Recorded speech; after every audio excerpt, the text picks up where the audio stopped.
मतलब literally I was feeling that I was मैं गाड़ी का इंजन है उसको खोलने के लिए गया था, गाड़ी ने मुझे ही खोल दिया हाईवे पे।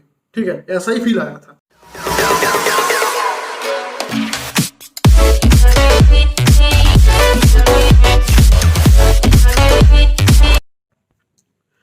सो hey guys, welcome back to my channel. और आज का ये वीडियो है नथिंग, कुछ है नहीं इस वीडियो में बताने को, just a list of complaints and issues I have with my classic gunmetal BS4 350cc, 350cc वाला। सो बेसिकली हर साल 15 अगस्त हम जाते हैं, मेरे जो सीनियर्स हैं, मेरे जो बिग ब्रदर्स सीनियर्स मेरे सर हैं, उनके साथ में हम जाते हैं। हर साल जाते हैं हम 15 अगस्त NH2 जाते हैं, अप टू शक्तिगढ़ हम जाते हैं। तो बेसिकली लास्ट ईयर मेरा फर्स्ट टाइम था और फर्स्ट टाइम मैंने ले गया था थंडरबर्ड, मेरा थंडरबर्ड। सो दिस टाइम मैंने सोचा कि भाई बाइक में नया अलॉय लग चुका है, अभी नया बाइक है, ओनली 10,000 ऑन दी ओडो, तो क्यों ना इसको ले जाया जाए, इसको भगाया जाए ताकि ये इंजन थोड़ा और खुले। तो एज यूजुअल हम ले गए, मेरे साथ मेरा पिलियन भी था। सो बेसिकली लास्ट टाइम जो एक्सपीरियंस था वो था एकदम हेवन, मतलब ओपी रेटिंग, ओपी एक्सपीरियंस था लास्ट टाइम। बट इस टाइम एकदम पूरा खत्म, मतलब जो थ्रिल होता है, जो एक्साइटमेंट होता है जाने का, जो मज़ा होता है का बाइक चलाने का हाईवे पे, वो खत्म। Starting with the issue is that bike चल रहा है अप टू 80, बहुत smooth, no issues, no vibration, मतलब 1% वाइब्रेशन नहीं है बाइक में अप टू 80।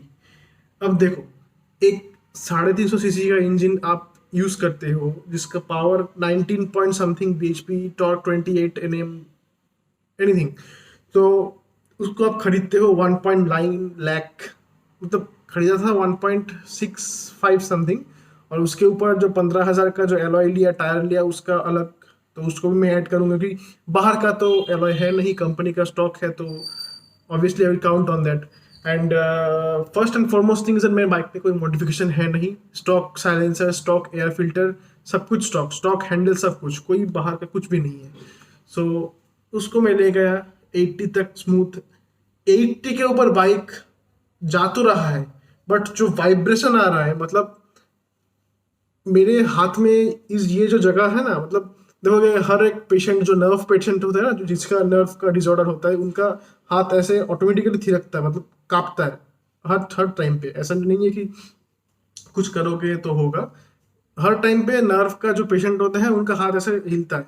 तो जब मैं बाइक को स्ट्रेच किया अप टू 90-100 जाने के लिए, मैं पुश किया, ऐसा नहीं कि एकदम इन्हीं, मतलब एकदम मतलब जिसको आप कह सकते हो एकदम एकदम मतलब हार्ड पुश उसको नहीं, एकदम सॉफ्टली, टाइम लगता है पुश, थोड़ा थोड़ा करके पुश करते हैं। 90-100 तक मैंने पुश किया, क्योंकि मेरे साथ मेरा पिलियन भी था, तो बाइक का उसका एक एडिशनल वेट है। But that doesn't matter at all, क्योंकि आप इतना बड़ा इंजन है, इतना अच्छा टॉर्क फिगर है, तो उतना तो है नहीं। मतलब मेरा वेट है 92 kgs, मेरे साथ जो पिलियन था उसका 65-70 वेट होगा। तो इतना वेट से गाड़ी 80 तक ठीक है। उसके बाद गाड़ी का पावर तो थोड़ा थोड़ा है, बट वाइब्रेशन में पूरा जो हाथ है मेरा, वो ऐसा, मतलब मेरा फील नहीं था कि मेरे पास ये हाथ अभी भी है, मतलब बॉडी से अटैच हुआ है हाथ, ये मेरे को फील ही नहीं हुआ। सो मतलब पूरा मूड मेरा खराब कर दिया, क्योंकि सोचो पैसा इतना आसान नहीं है कमाना, फिर भी मेरा शौक है, मेरे फादर अंडर, मतलब वो समझते हैं, हमको खरीद के दिया बाइक, हम यूज़ कर रहे हैं। लास्ट 2013 में फर्स्ट था मेरा, 2013 से 2020, ठीक है, 8 साल यूज़ किया, कर रहा हूँ एज ऑफ नाउ, अभी भी यूज़ करूँगा, शायद आगे भी यूज़ करूँगा। सो यूज़ कर रहा हूँ, तो एक्सपीरियंस तो है ना, ऐसा तो नहीं है कि मेरा पहला बाइक है जो ऐसा हो रहा है, तो पूरा एक्सपीरियंस है मेरा। एक बाइक है जो BS3 का बाइक है, वो जा रहा है 110, वाइब्रेशन है, थंडरबर्ड पे वाइब्रेशन है, but it is still manageable, उसको आप हैंडल कर सकते हो, ठीक है। बट ये कुछ और ही है, मतलब लोग कहते हैं भाई वाइब्रेटर है, मतलब भाई वाइब्रेटर है, मतलब प्योर वाइब्रेटर है। मतलब मैं आज तक एक जैसा होता है टिपिकल RE फैन, मैं वो था, बट कल, मतलब सॉरी नॉट कल, 15 अगस्त जो हुआ, I am done with this classic shit. So हाँ, क्लासिक को शिट ही बोलूंगा क्योंकि क्लासिक एक शिट है, इज इक्वल टू शिट, टट्टी, टट्टी बाइक। सो जो लोग कहते हैं भाई कंपनी का एक है heritage, cult, culture, continuous production, अगर आपका प्रोडक्ट चलाने में कंफर्ट नहीं है, सीट उसका दुखता है कि आपका जो पिछवाड़ा है वो मतलब नियर अबाउट 50 किलोमीटर के बाद आपको पता नहीं चलता है कि आपके पिछवाड़े में कुछ बचा भी है कि नहीं, कमर खत्म, शोल्डर खत्म, हाथ वाइब्रेशन में खत्म, भाई आपका 2 लाख खर्चा करके अगर आप क्या यहाँ पे बॉडी पार्ट्स यहाँ पे डैमेज करने के लिए आए हो, मतलब literally I was feeling that I was मैं गाड़ी का इंजन है उसको खोलने के लिए गया था, गाड़ी ने मुझे ही खोल दिया हाईवे पे, ठीक है, ऐसा ही फील आया था। तो I know it's sounding funny, और कुछ लोग ऐसे होंगे कि कमेंट करेंगे भाई तुझको चलाना नहीं आता है, आरी को मेंटेन करना नहीं आता है, तो भाई आई होप अगर आप विद इन कोलकाता में रहते हो जाके एक बार मेरे वर्कशॉप से पूछ लो कि मैं गाड़ी में कितना खर्चा करता हूँ मेंटेन करने के लिए प्रॉपरली, और कोई मॉडिफिकेशन नहीं, स्टॉक कंडीशन में गाड़ी है, तो उसके हिसाब से तो कोई कंप्लेंट आना ही नहीं चाहिए। तो स्टॉक कंडीशन में अगर गाड़ी ऐसा परफॉर्म करेगा तो मॉडिफिकेशन के साथ कैसा परफॉर्म करेगा, rest in peace. So my point is that I want to ask, I just tweeted to Siddharth Lal कि आप भाई इतना हेरिटेज को घुसाते हो, कल्ट घुसाते हो, आपका एक बाइक में कंफर्ट जीरो, हाईवे पे पिकअप जीरो, वाइब्रेशन 100 में लाख तक वाइब्रेशन है, वाइब्रेशन के अलावा कुछ नहीं है, पेट्रोल मेरा माइलेज दिया 32-33 kmpl इन दी हाईवे। सो ये आप माइलेज दोगे, ARAI सर्टिफिकेशन में लिखते हो 38 माइलेज, 40 माइलेज, तो हाईवे पे अगर गाड़ी 33 देता है तो सिटी में कितना देगा?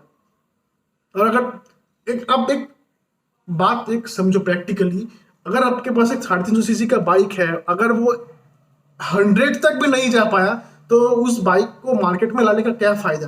देखिए वो ब्रांड कल्ट फॉलोइंग से बाइक नहीं चलता है, ठीक है, हाँ कुछ गांडू होते हैं, कुछ उल्लू होते हैं, मैं भी था उसमें आज तक कि भाई कल्ट है, नाम है, ब्रांड है, बट 15 अगस्त मेरा आंखें खोल दिया, ठीक है। तो अगर आपको प्रोडक्ट लाना ही है, आप प्रैक्टिकली जो चला सकते हो उसको पॉइंट आउट करो, ठीक है, आप हेरिटेज मत घुसाओ, हेरिटेज से भाई कंफर्ट नहीं आता है, हेरिटेज आप अपने पास रखो, हाँ जो मार्केटिंग का जो टट्टी गिमिक्स है आपका उसके पास आप अपने पास रखो, क्योंकि हमको आपका हेरिटेज से मतलब नहीं है, हमने आपको पैसा दिया है गाड़ी के लिए, अच्छा गाड़ी बनाई है, ठीक है, हाँ गाड़ी कंफर्टेबल है, कहाँ लोकल में कंफर्टेबल है, तो अगर आप 350 cc एक गाड़ी भारी मतलब 190 kg का एक गाड़ी आप खरीदते हो, उसको लोकल में घूमोगे, मतलब यहाँ से 2 किलोमीटर जाने के बाद किराने का स्टोर, वहां से ये लाओ वो लाओ, बाजार जाओ, मतलब आप एक 2 लाख के बाइक के साथ ऐसा करोगे, मतलब हाईवे जाओगे, इसका ओरिजिनल कहते हैं हाईवे, लद्दाख ले हाईवे जाते हैं, हाईवे पे चलता है, भाई कहाँ है हाईवे पे जाके, तो ये आपका गाड़ी तो एकदम सो गया, मतलब आपकी गाड़ी को चाहिए अभी रॉकेट कैप्सूल या शिलाजीत चाहिए खड़ा करने के लिए, ठीक है।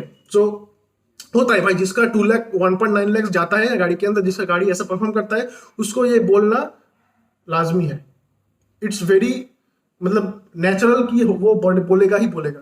So I am telling that the classic 350 is one of the most shittiest bike ever produced by Royal Enfield, no matter which what the model is, okay? So I am not, and first of all I am not abusing the whole team of Royal Enfield, just I am abusing that team which have designed the classic, because Thunderbird में ऐसा problem है ही नहीं मेरे पास, Thunderbird मैंने चलाया है, 110 pickup touch किया है मैंने, ठीक है, 120 नहीं होता है, नहीं होता है, but at least I can keep the speed of 100-110 continuously. और भाई ये तो 90 तक नहीं उठता है भाई, 100 का 110 का पकड़ेगा, ये 90 तक नहीं उठता है, वाइब्रेशन करता है सारी, मतलब इंजन एकदम ब्लैंक, पावर नहीं है इंजन पे, 80 तक जितना पावर है उसके बाद पूरा ब्लैंक खत्म, और कुछ है ही नहीं बाइक में पावर। तो ये आप लेते हो 2.5 लाख का, या 350 में ऐसा पावर देते हो 80 तक, और उस वो टाइम और भी ज्यादा मतलब लगता है, कब कब बोलता हूं मैं आपको, जब आपके साइड से एक स्कूटी पे लड़की जाता है 100 के स्पीड पे, वो स्कूटी लेके साइड से चला जा रहा है, और मैं यहाँ पे 250 cc का बाइक लेके 80 पे खड़ा हूं, ऐसे चल रहा हूं, ऐसे हाथ ऐसे हिल रहा है ऐसे, तो भाई आप बोल दो ना कि चाइनीज चीप सेक्स टॉय ना खरीद के हमारे बाइक खरीदो, बहुत मजा देगा। So I am totally regretting buying this bike, okay. So मेरे पास क्लासिक था एक टाइम पे, तो मैंने उसको बेच के कुछ और प्रोडक्ट लिया था, जेडीमार लिया था। ठीक है, वो हल्का बाइक था, मुझे नहीं पसंद आया, मैंने 2 ढाई साल यूज करके बेच दिया। फिर मैंने क्लासिक ली। क्यों ली? क्योंकि प्रोडक्ट आपका अच्छा लगता है। बट ये मेरा फर्स्ट एंड लास्ट राइड है हाईवे पे क्लासिक को लेके। I don't understand how people, मतलब कैसे नॉर्मल लोग इसको हाईवे पे जाके चलाते कैसे हैं। क्योंकि देखिए, हाईवे पे जब आपके सामने खुला रास्ता होगा कि आप, ऐसा नहीं है कि आप 80 पे क्रूज करोगे, ठीक है। कंपनी फिक्स नहीं करेगा कि हम किस स्पीड पे चलाएंगे। कंपनी वो प्रोडक्ट देगा जो कस्टमर को चाहिए, ठीक है। आप सेल करते हो इतने हजार बाइक, 350 क्लासिक बिक रहे हैं, भाई परफॉर्मेंस किधर है? हम लोग को दिखाने के लिए बाइक, हाँ इतना होता है कि हम लोग देखेगा, बाइक देखेगा, लोग देखता है, मुड़ के देखता है, वो ठीक है। बट अगर आपका बाइक प्रैक्टिकली परफॉर्म नहीं कर पाता है तो उस बाइक को मार्केट में रखने का क्या फायदा, और कस्टमर के पैसे लेकर कस्टमर को चूतिया बनाने का क्या फायदा। और फिर आते हैं वर्कशॉप पे सर्विस सुपरवाइजर्स, जिनको कोई आइडिया है ही नहीं बाइक में कहाँ पे क्या प्रॉब्लम होता है।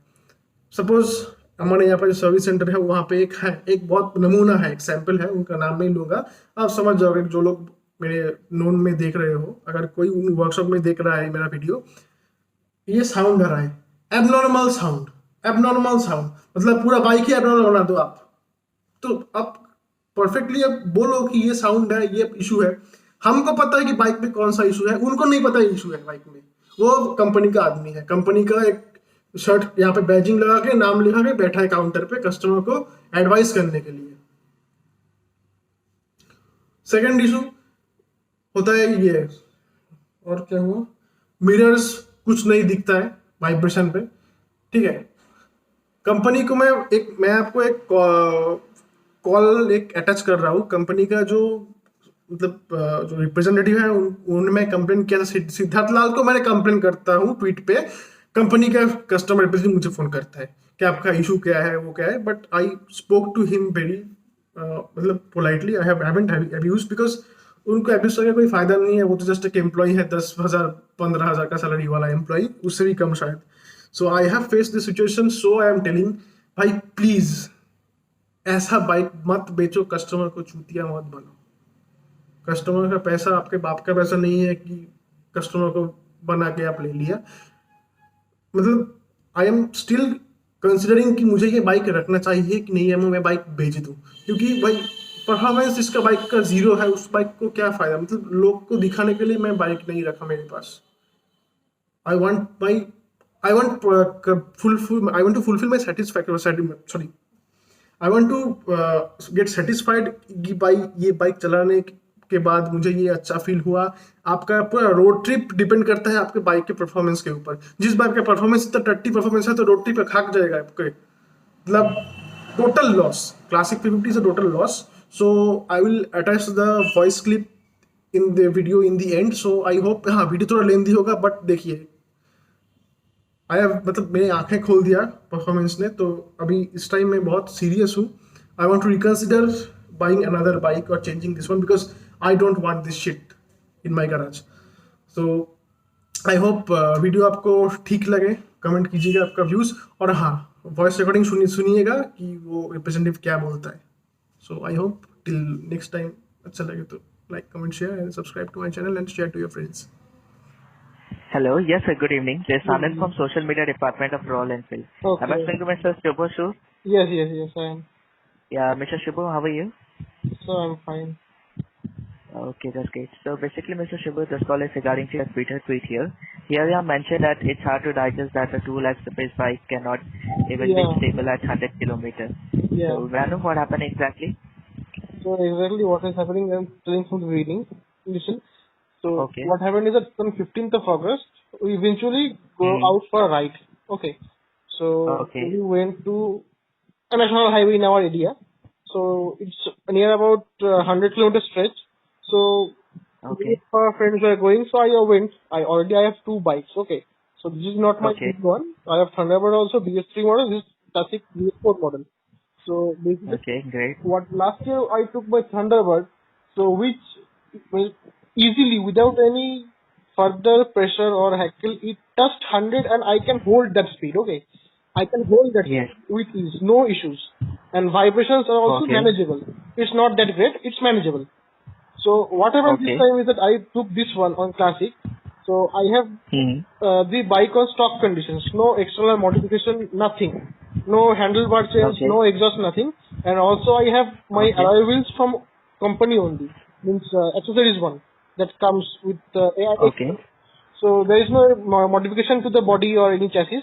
So I took the bike in stock condition. I went with the pillion on my back.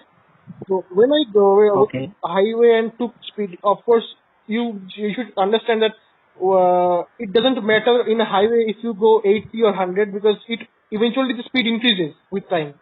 So what happened is in that Hmm. after I touched 80, in 80 the bike is smooth. It's butter smooth, no issues.